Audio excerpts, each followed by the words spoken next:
Hey guys, you're listening to the Energy of the Untamed Heart podcast, where we talk about uncaging your divinely gifted wild heart to be as free and expansive as you were born to be. My goal is to use our stories, guest interviews, and your questions to tease out what has been keeping your wild heart under wraps. I'm your host, Mielle Fox, and together we will shatter the myths of our old stories to set our wild heart free. So thanks for choosing you and showing up today. My guest today is Emily Manternach. She's a wonderful, wonderful human who has lots of experience and wisdom and knowledge in all things, I just want to say, mind, body, spirit, integrative wisdom, I'm going to call it. From I'm mispronouncing because I can't get my R's out. Ayurvedic. Okay, I can spell it and not say it, so I'm going to let you fill in the blank, as well as various breathing techniques combined with physical, I'm going to call it conditioning through bar, yoga.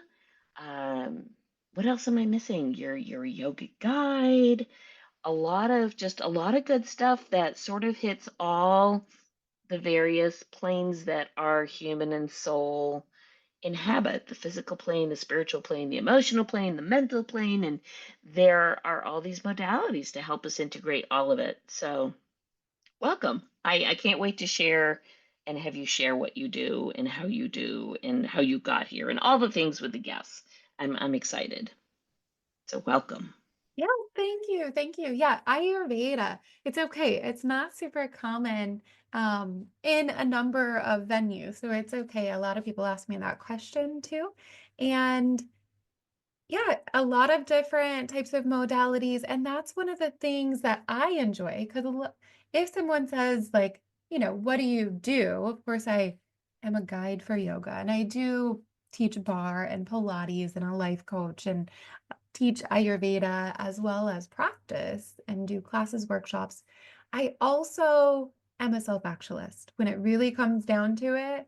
And what that's about is learning continuously, figuring out new things, knowing who I am, living for my purpose, and then being able to share that and help others do that is where I've started to do more and where each of those modalities helps out.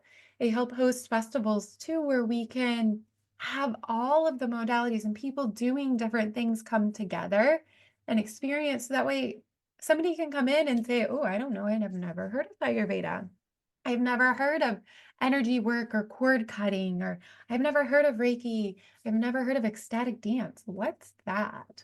So then they can come have all of those experiences. And ultimately, that then helps us all heal as well as find our sense of purpose and self in the world and feel more full as ourselves, more I think authentic. it's beautiful. It's really beautiful. And I love that in your workshops and these festivals, you're offering it's sort of like it's like the big appetizer when you go to the restaurant and you can have like a little of this and a little of that and it all shows up on a platter and yet you get to taste and try all these different things. And the reason I think that's so valuable is that each of us will resonate or gravitate to one type of a modality, depending on what our need might be in the moment that we may not even know of or articulate clearly enough, but our soul knows and our heart knows. And so we will find ourselves drawn to what we really need. It will just sound right, feel right. It lands. And to be able to be in a space where there are either multiple modalities or multiple practitioners with modalities, it's really kind of nice for, I'm going to say, the layperson. So there are an awful lot of people who kind of sort of know a little bit, but maybe haven't experienced the actual, this is what it is to do Pilates. This is what it is to do yoga. This is what it is to really express yourself from a place that is yourself as opposed to a place that everybody else tells you is yourself. And so to be able to access so many different modalities is really beautiful. But I know it didn't all happen like poof, I have 10 modalities. So how did you choose or wind up incorporating? how you choose to show up now. Yes. So that was partially what happened for me, right? I had an experience. I was in college and I studying to be a chemical engineer at the time. Didn't know what yoga was and said, I'm going to take a yoga class. And I loved it. I went, I felt good during the movement. It was intense enough, yet something that I could shift and adjust, right? It wasn't like when you're lifting weights, which isn't a bad thing. It's a great thing, right? But when you're lifting weights, there's a point sometimes where you're like, "Ooh, this feels like more than I'm ready for today." And yesterday I might have felt like it was okay, but today that's not how it feels. And so in yoga, you have that flexibility and that capability, that mind-body connection. And at the end, you had meditation, which was like, at the time, nap time, right? When you're in college, you're like, this is sweet. So I loved it. And the class time changed. So I wasn't able to attend anymore. And I started doing it on my own. And it became a staple in my daily practice and in what I did, whether there was a studio or a class or a teacher nearby, I was going to be a part of that. And beyond that, I started getting into more Ayurveda. I made a number of changes in my own health and diet. You get out of the house where you grew up and you can make your own decisions. And Shocking, right? Oh, oh, yeah. yeah, yeah, exactly. And so I was like, well, I'm going to explore what is it like not to eat meat. And then you're like, oh, well, you can't eat cookies, right? The whole time. That's not right. I do love vegetables and gardening and all of that too, but it takes time to learn, okay, how am I still going to get my protein? So I dived in deeper to a number of different diets and really lifestyles is what I'd ultimately call it, right? Because I wasn't necessarily looking to lose or gain weight. I just wanted to be healthy and be able to do all the things. Found Ayurveda, which is a little more on the nutrition, all about digestion. Everything you bring into the body, see, hear, smell, your environment, all of that is important to what we do and how we are in the world. So I dived into it on my own. And then over the years, I was still an engineer and I found myself working long hours. I set an alarm. It didn't work. I had my friends call me. It didn't work to have me like leave. Sometimes I would just get so caught up and focused. I think I just want to finish this. And so I was about September of 2017. I called my family. They didn't have much going on. I had some vacation time to use. And I thought, you know what? It's time. Let's go get some yoga teacher training. I dived in, took a week, and had a lovely, lovely time diving into some more Zen and feeling super relaxed. And came back, and I knew that by having a commitment of a class, I was going to have to leave, right? Like, it's not like you can have somebody come to the studio and say, oh, we have a yoga class.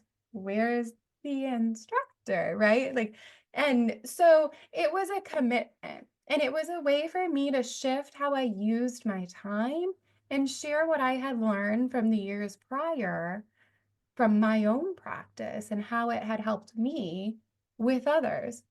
And it became this beautiful, beautiful thing where people were coming in and then they'd start to talk to you about, well, I have this going on and I have this going on. And at first it was like, well, let's try this stretch. Let's try this meditation.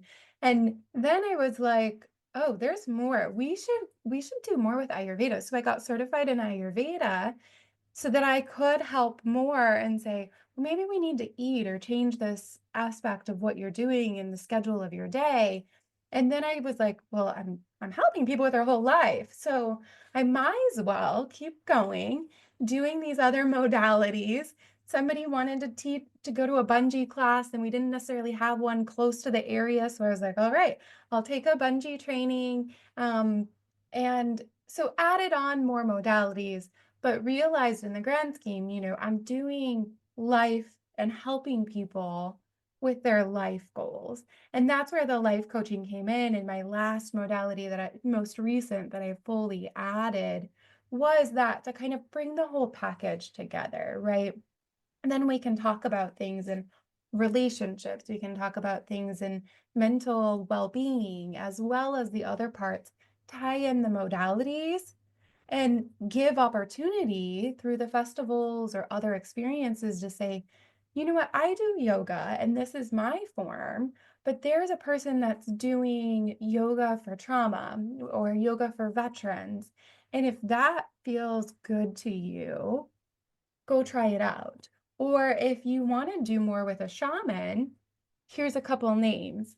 Call them up and see what feels good and how that can help you, because that giving, right, is a nice way for me to receive like that nice feeling, but also that person, then you can build some trust and other things too. So it's all a good part.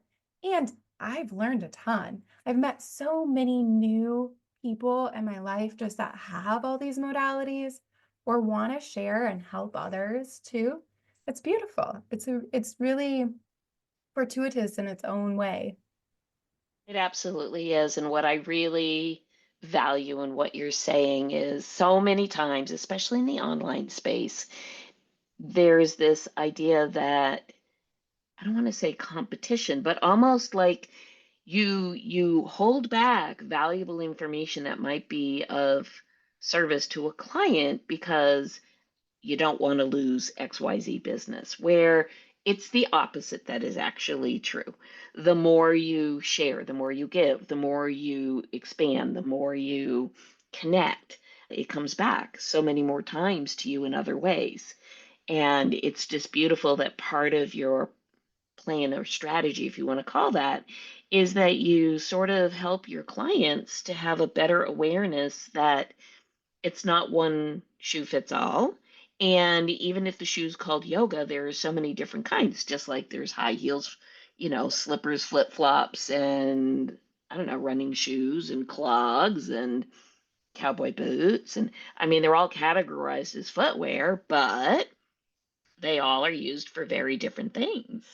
And so it's really beautiful that you have this capacity to use a modality that you know works well for you, but to really expand upon it and almost have oh, this is going to show my age, a Rolodex.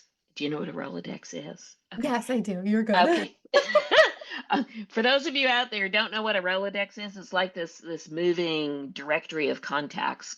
Think about contacts in your phone, I guess, where you can help people. Like if they say, "Hey, I need XYZ." Oh, you might want to chit chat with, and then there you go. And I really value that because what it also speaks of to me is that you own and have and are aware of your own sovereignty and your own genuineness, your own authenticity, so that that concept of competitiveness or holding on to, or I don't know, I don't even have the best word for it, but you see it quite a bit in a lot of different spaces, isn't there because honestly, there's room for everybody. You could line up 10 people in the healing modalities and it's going to be different because everybody's unique. Everybody is completely unique. A chef in a high-end restaurant is not going to be the same as the chef in the mom pop down the street. It's just not. But they're both equally valid and equally of purpose in within what they do. So I think it's just beautiful that you offer so many opportunities for folks. So, can you briefly, for some listeners who may not quite be familiar with the whole Ayurvedic concept, we know a lot. It's about your environment, your nutrition, but can you share a little bit about what that might mean for someone who comes to you and you're aware that hey, this isn't just about not really being stretchy or not being very flexy. This is really stemming from blah blah blah, or there's a contributor of blah blah blah to what's going on. Yeah, definitely. That's a great question too, because I get that a lot of times. I'm going to start kind of at the beginning of what Ayurveda is and go through, and then we can talk a little bit more in a detailed example. So Ayurveda is really the science of life, and it's the sister science to yoga. So yoga does have the asana, it has the breath work, it has the meditation, it has that connection to your higher being, as well as some morals and ethics, like some practices, how to be in the world. And then when you look at, well, what about, you know, our environment or what we eat, how does that affect my practice? Or how does someone across the table from me, their interaction interact my practice? Or the person that's helping me heal, right? All of that makes a difference, especially when we talk about in the world, sometimes we take on energy or send energy to other people, whether you're doing Reiki or whether you're being very empathetic with someone. And that's important. That's where the chords come in. So Ayurveda dives in and is based on the 5 elements, at least in the practice that I have, of fire, earth, air, wind, and space. And so when we go back to that, almost like the periodic table of elements, right? All of them are made out of earth, air, wind, fire, and space. And so are we. Every being, whether a plant or an animal, is made out of earth, air, wind, fire, and space. And so if we know that we need all of those in order to survive and in balance, right? If we have too much fire, we might not be able to digest in a certain way, or we might be a little more easy to anger, for example, right? When we know we're hot, it's not as fun to be around, or when we know we're cold, we need the heat to help balance ourselves out. So all of those things come into play. And then we look at how the body works and say, okay, the mind has a lot of thoughts, or the thoughts are racing. The thoughts are keeping you up at night. How is that lack of sleep affecting the rest of the day? And maybe you're feeling a pain in the shoulder, or you're feeling a pain in your foot. Does that mean that you're stagnant in your foot? You're stagnant in your life in some format because you haven't taken that step forward per se? Or is it actually some sort of misalignment or some other deficiency that we need to balance out? And in the shoulder, is it actually the misalignment, or maybe you're taking on too much and you feel like you're balanced, but your body physically is feeling more and it's asking you for some rest. And sometimes we compensate. You can think about compensating with caffeine. We don't always feel everything we're taking on. If we compensate with some supplement or something else, and then when it hits the wall, right, you're like, now I know. But sometimes that's too late. So Ayurveda will take the current condition of the body. It tries to classify, well, it does classify. Let me be clear there. It does classify into 3 different what we call doshas. It's Vata, Pitta, and Kapha. People can be a mixture of all 3, so it's very possible. It's not just that you're one or the other. And they also apply to seasons of life, seasons of the weather. So knowing that that's important too, because if it's a windy, coldy day, we're going to feel different than it's a hot, steamy, humid day. And so that has an effect on the body. It's the same with the idea of when we're younger and we're like a teenager or early 20s, early 30s, we want to get stuff done. But by the time we might be 80, we might be like, yeah, I don't necessarily want to go to all those things all the time, right? So it changes over a lifetime too. And so the overall goal is to understand, how are we currently? How have we been before all of our experiences in life? Because some of them stick more than we would like them to, right? And we release and we change over time as we shift our energy and our body, maybe move somewhere new and you adapt and your blood thins or thickens based on the temperature. Things like that have a big difference in how the body operates. So every single person is unique when it comes to that too, right? Because we were all born differently. And when we were born, the elements were different. Not just the stars, but the elements were a little bit different too. So if we were born in the summer, we might have more pitta experiences at that time because there's more heat when we were born. And so that can affect the whole rest of our lives. And then we shift when we have experiences that say, oh, this part of our energy is blocked in our meridians or in something else, we have surgery and we replace something. Things and energy flows differently in the body. So it can change that balance of the elements. And then when someone comes, we have an experience where we talk about, okay, so what's going on currently? How can we understand your original dosha when you were born? What's transpired over time to get you to where you're at today? If they have a specific issue or something that they're coming to me for, say IBS or, the racing thoughts, not able to sleep, we'll talk about habits and how to shift that. And we might be just changing like the schedule in the day because there's different amounts of energy. The sun is higher and it's warmer when the sun is higher, right? So there's more pitta. So we take into account all of those things, work with the schedule, work with what the person's eating to help balance, especially if there's something going on in the body. And then in the end, we adjust. So we keep going, right? Because if we do heal something, that's wonderful. The energy comes back, but we know that we're going to shift over the seasons and over the years. And we want to prevent things that might be harder to deal with later, right? So if we know that our skin is already dry and we're in our 30s, what are we doing to keep it moist when we're going to be in our 80s, 90s, however old? So those are all the things we take into account. It kind of depends on what the person's coming to, if they're looking to understand more about themselves, or if they're looking to say, hey, I'd like to heal this issue that I'm having going on. Fascinating. So I'm really curious. You said you were a chemical engineer. Is that what I heard at the beginning? Is Yes. that right?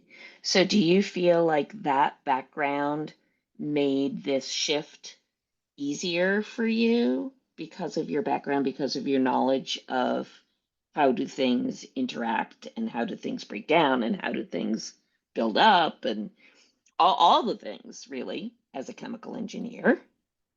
Yeah, so there were a lot of overlaps that are super cool. Obviously, some of the things about like business did come into play when I was in that role because I did operate and help operate a facility, and you have to keep the unit running in order to make the money for the business. So there were some things around that, but also systems. So when we think about biochemistry, we talk about what's happening in the stomach. That's a system. What's happening in the endocrine system, what's happening in the nervous system. All of those are important. And so putting that together, even the system beyond that was part of what helped. So I'll give you my epiphany story of when, and you actually just led me to realize that this is probably when it started making sense to me for the Ayurveda part too. Um, I had a mentor that I was working with and had talked to, and she was telling me about what's going on in her life. And she mentioned, oh, the heart's just like a pump in the unit. And I had an aha moment, and I was like, you are so right internally, right? Because I was still trying to listen. But you were so right, right? It is a pump. And, we know it's a pump because it sends the blood around. But the idea of being able to take the engineering part of the process of, okay, how do you optimize that pump? And when the pump is low flow, what's happening? And what's happening downstream in those veins or capillaries because you have low flow, or upstream, and if it's backing up, what's going on? And then what's happening in the capillaries or the veins if they get thin or thick, and you can kind of start putting in together like, oh, what's the reliability of the pipe and the outsides of the pipe? Anyways, so that was kind of my epiphany moment of we can think of the body almost that same way and start working through. It actually led me a little bit more into biohacking, which is probably more extreme than the Ayurveda perspective. It's more holistic, right? I'm still not a proponent of you know, artificial doing some of that, but that doesn't mean that we can't work to prevent and do some things that are on a natural way too, right? If you look at blue zones, that type of thing, which I feel a little more aligned with. Yeah. Do you have clients who maybe they want some kind of a change? They obviously, who wants to live with IBS, right? Nobody. But maybe they're, do they come to you and they say, "Oh, Emily, this is really great, but I'm going to tell you right now, I'm not giving up my quarter pounder with cheese," or, I have to have my yogurt and strawberries, or you know what I mean? I won't forfeit my half and half in my coffee, whatever their thing is. And do you find that there's still a middle place, a balancing place that you can offer some assistance through guidance, even though I would imagine you probably have some of your clientele who are like, that's all well and good, but there's a limit to how much, in my personal family dynamics or my work dynamic or my whatever their thing is, that they may not be 100% on board with, "I hear you, and now I'm willing to completely shift and change my whole world." Yes, definitely. And I even think about that in my own life. So when I was doing engineering and what I'm doing, like teaching yoga, I was teaching enough classes that sometimes it was like a full day when you go to work at 6 or 7 and then you don't get home until 8:30 and you've still gotta maintain your life. So there were things that I would do. Ayurveda would say you want to cook each meal right before you eat it. That way you put your intention in it as fresh as possible. I was doing meal prep. And so when I'm working with someone, otherwise it wouldn't have, the time would have been really difficult to do all of that. So I was working with someone and they loved coffee. And I told them, we gotta change that. Especially there were downstream issues of having that on different parts of the body. So if, coffee is going to speed things up and then you end up with more diarrhea and it affects your kidneys. And if there's other things already affecting those things, those parts of the body, maybe someone has a lot of fear or a lot of anger, other things, there's some areas of the body that affects. And so with that individual, for example, we started small. The first thing was like, if you can drink 1 cup of water, that's a win. And I will celebrate with you every day. And especially if you can drink 1 cup of water in place of that coffee, right? Um, and then it progresses, right? And it can get to something where it's like, okay, that individual actually, very pitta, uh, I'll clarify with that part too, but doesn't drink coffee. Decaf, yes, because it's something that that person enjoys, or tries to have some sort of tea without the caffeine. But a lot of changes that came along the way that we worked together on before, it was just like, okay, I'm going to let go of all of that. And there are sometimes other things where it's like, we're going to work on this instead right now, and that's going to help you get there, where we can get a little win and say, go to bed earlier and just keep track of that. Or take out sugar. So, what's your snack in the middle of the day? Or are you eating all day? If we can change and say, okay, you've got 3 solid meals and you're not snacking every 2 hours, your digestive system is going to be a lot more smooth. So that's a win. We can work on that first, see what happens, because sometimes then the craving or those other things start to resolve and they're like, oh, I don't really need that as much as I thought I did. Uh, Family parts and some of that, especially if it's a cultural thing, those are a little different. So if it was something along the lines of being like, "Hey, you can't eat meat anymore," which I haven't had happen.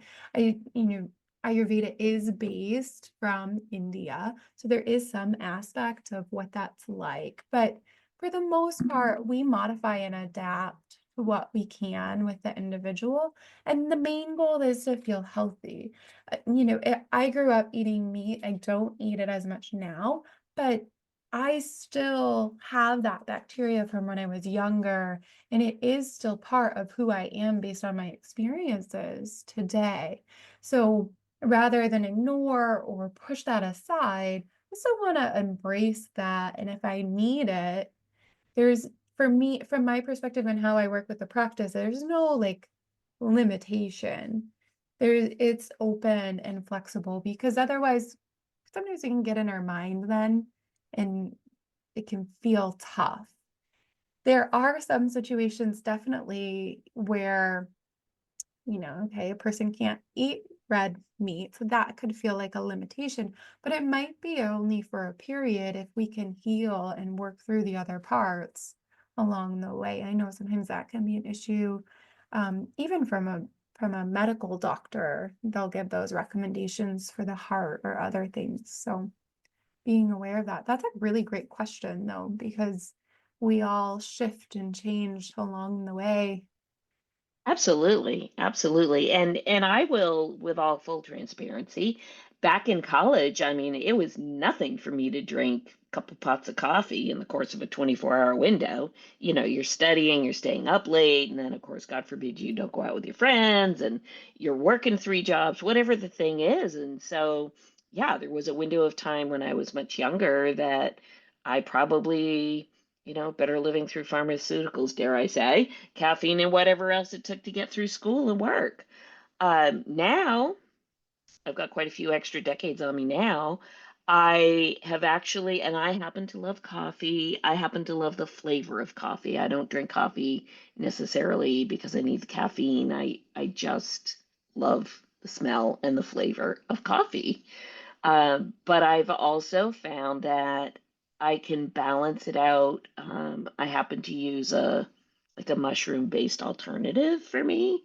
Does it taste like a, double espresso? Not exactly, but over time, there's a way to have a sort of happy medium where you can still kind of hit some of those sensory slash memory pieces, sort of like, oh, I don't know. Maybe you have a memory when you were a child of a particular thing that you ate, and it wasn't just, oh, it tasted great. It was that whole memory of maybe, I don't know, baking in the kitchen when you had it, or on a picnic with family when you had it. I don't know, whatever the thing is, but I find that there is an enormous contributing component of our jumbo database of memories and experiences that very often are connected to how we as adults move through the world, what our default mechanisms are, what our default foods are, what our default um, behaviors can be. And they're all connected to these, previously learned patterns that we acquire as young adults and children. And so I think for someone who finally reaches that place, and if they have the awareness like, wow, this organ system in my body is not really serving me well and is not working, perhaps there's a contributor here that is not just the food I put in my body, but is also what do I carry in that organ system? Because truth be told, anybody who's on this podcast knows this with me. I believe that everything is energy and everything is connected. And I also believe that we also carry generational energy and it shows up in our cells. And so, therefore, if you think of it that way, if everything's energy, including what's in your cells, and your cells all gathered to make these various organ systems, therefore, all of those long held emotional, energetic stories, events sit in there. And so I think there's an overlapping or an interwoven exchange of information that isn't just about don't eat a cheeseburger. I think it's more than that is really what I'm trying to say. Um, for sure. And I think there's an enormous biochemical component here. So I love that the practices that you integrate for your clients sort of address all these different components. So we have a few minutes left. If you wouldn't mind, could you share with the listeners when you say cording? I know what that is, but for them, could you share what it means when you talk about chords and how one can use various modalities to address that? Definitely. So, and great story about the coffee too. I love it for the smell as well.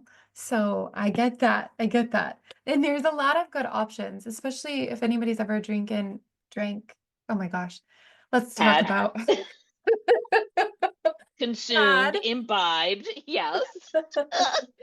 had chicory coffee. Chicory on its own can sometimes be kind of nice because it gives that same feeling without the coffee.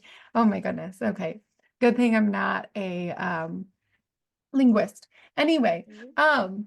yes, so chords, so an energy chords related to that. This is where we feel connected. So sometimes it might be like what you're talking about, Neil. It can be an experience that we had, and it's so tightly woven into the tissue where it's connected, or it's a connection with another person, object, being that is still connected to us that we're holding on to, whether we are choosing to or not, and energy flows between. A great example I'll share is because we did a workshop recently with another coach around connecting to your animals.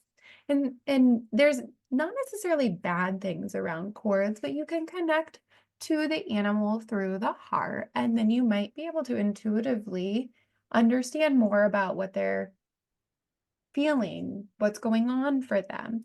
And so when we do that, we do want to disconnect the cord as a way to say both people have their freedom. And then there's other pieces where sometimes and we probably can each think about an experience we've had where we felt really drained after interacting with someone or just a continuous interaction. And not that either person was bad or good or wrong or anything like that. It's just that give and take, the energy flow.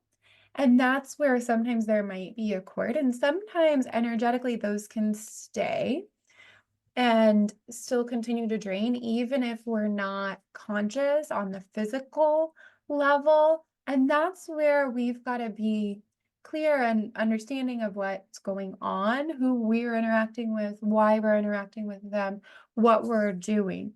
I'll teach a lot of times the golden circle. So if you're going into certain interactions and you're not sure, maybe it's somebody new or a new group of people, being yourself and open, right? We still want to keep the heart open where we feel comfortable in a way that's ease yet still self like protective. It's probably a good word there. And I'll teach you put a little golden circle around yourself. And if you're able to do that, then you can decide what comes into the circle and what goes out and what's going to stay in the circle or what's going to leave just based on your interactions.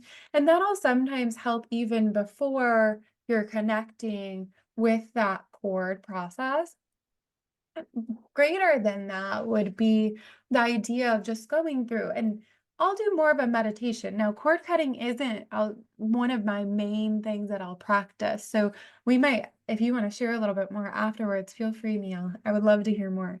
Um, but it is something where you can do a meditation and just feel in the body and say, okay, I've got something going on in this part of my body, and I'm not quite sure. Like I haven't had issues there before, or it wasn't something that, you know, felt like I injured that area, and I'm not coming up with any past images or experiences that are from my specific lifetime and experiences. And so then you can say, well, maybe something else is going on. A lot of times I'll refer people to a couple of the shamans we have because they've got their little swords that they use and other things. There's also some really, really beautiful energy workers around the world that can help with that as well and remove that cord. But in the meditation, you can always, if you find that, you scan the body, notice what you notice ultimately on a very simplified version, and then just release, cut all cords, make that mention go around the body. I'll visually think about making the shape around the body, maybe with a golden light or something similar, as a way for my own version of that meditation. But it can vary, someone else might want to use something, their hand rubbing each of the parts outside exterior of the body during the meditation or something as well. Yeah, so it's really interesting that I'm really glad that you clarified that not all cords are bad, because I think oftentimes, when we hear this term like cut these cords, or these cords are attached, or, you'll hear this in various energetic circles.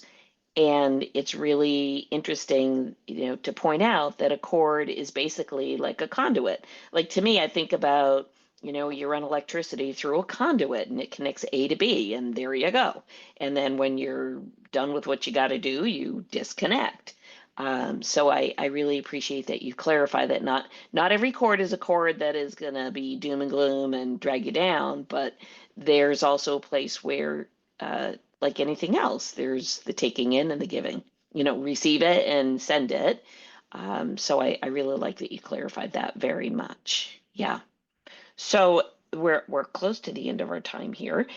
Tell our listeners, if you would, what you're currently up to, if you have a workshop or a summit or a whatever, and where can they access Emily for all the goodness, because you're a wealth of information. I mean, I could talk for hours here. It's really, it's just on so many levels, physical, spiritual, mental, emotional, biochemical. I mean, there's just so many bits and pieces here that it's all wrapped up in Emily. I love it. I take that as an honor. Thanks, Mia. That's beautiful. Yes. So coming up, the next festival I have coming up is actually in September, which is pretty cool, in Illinois. So that's interesting if anybody wants to come in person. I am working on a virtual version so we can have something and be able to share that way as well. And that will likely be in the fall or winter. And then if you want to connect anytime for any of the workshops, I am starting to do either hybrid or virtual more frequently than I have been doing. A lot of my yoga classes are very much in person. You get to have that experience, though I have been shifting to more and more virtual or hybrid. So you can check out my workshops via my Facebook or my Instagram, typically under Embody and Mind. Or feel free to jump on my website, www.embodyandmindyoga.com. You can find some there. And if nothing else, reach out to me out. No, I'm kidding. I'm not going to put that Of on the course you email. can. Yeah, I put that in the show notes, Sam. I mean, I say very clearly, if you need something, you got a question, just DM me, because kind of like you, I am the Rolodex of connection. I have to say I'm really blessed that I've done over 100 episodes here, in just a year and a half, and the breadth and width of people and what they do and where they're from and what they've experienced is unbelievable. And to be able to say to somebody who might reach out and say, hey, I don't know what I really need, but this is kind of what's going on. And I can say, oh my gosh, I have the girl or guy for you. This is what they do. Here's a contact. Go ahead. So I value it, and like, if it's not for one, it could be for another. Who knows? I don't know. So sure, y'all can reach out. You know how to get a hold of me. I'm everywhere. Yeah, yeah, I love it. So good. So I'm going to put these contacts into the show notes. And when you say that, are you based? Tell me where you're based. Are you based in the Midwest? Are you based? I am. I'm in Illinois, a little bit southwest Okay. of Chicago. Yeah. Okay, so that's, depends how far somebody wants to drive, but it's beautiful. And it's really refreshing, honestly, that there are so many physical options now, because there didn't used to be. Now you can go to various places across the country and kind of Google up, like, what's the festival happening in July or August or whatever it is. And there are many places that it would be a great road trip. Like, oh, let's go to, Chicago for 3 days. And while we're there, let's stop into Emily's festival. Great. It's really good. I appreciate you taking the time today. I will put all of this in the show notes. And for the listeners, if you have any questions, shoot them off to Emily, shoot them off to me. It's so great to be able to make connection that expands beyond just me, that we can ripple it out and share it out and offer it out. It's the motto of we're all just journeying back home to our heart and soul, and how do we do it? So, really, really grateful for everything that you share. Really great. Yes, Thank thank you you. so much. Yeah, really good.